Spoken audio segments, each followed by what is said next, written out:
Bizdata provides seamless integration of Salesforce and MySQL using eZintegrations. Discover real-time synchronization, easy configuration, and data consistency in action in this video. To begin, log into your eZintegrations account, click eZintegrations, and start by adding the integration bridge. Here, configure the data source. Before we start, we will see our source. This is the data in our source. In Data Source, select Source Type as API. Choose Data Source as Salesforce and select the business object as Create Version.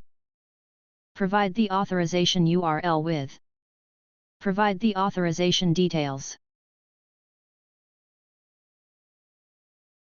Test your API endpoint using Test button.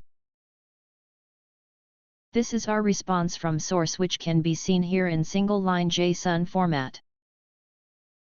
Next, navigate to Operations to begin transforming, wrangling, and cleaning the data. We can see the list of all the operations by scrolling here. We will use the operation single line to tuple, to create a tuple for all the columns in order to read data from single line. We are using this operation to load data in bulk in database, so we are mapping the columns along with the comma-separated values. The response we received previously is pasted here. The response we receive from API is stored under Bizdata dataset response key name. In API response, our single-line data is stored in records key. So, we are passing the value Bizdata dataset response and records under single-line key. Under headers, we are passing the header's name that we require in target.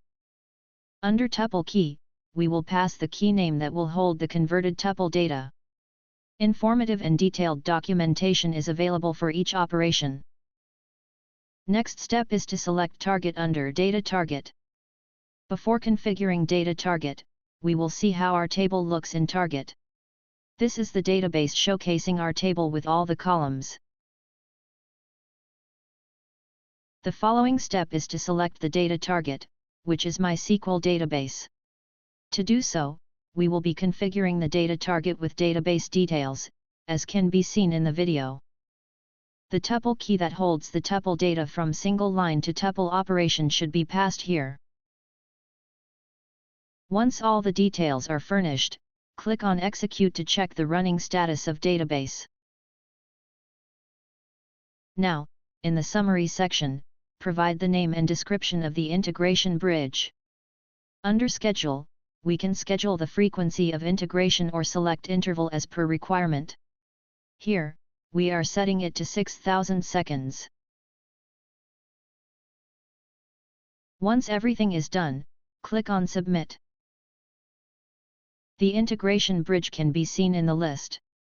We can now proceed to run the integration bridge and check the results in live streaming logs, since the integration bridge is now built. Data can be seen coming to the target. With eZintegrations, millions of records can stream into target after starting the integration. With eZintegrations, get a seamless and faster integration experience.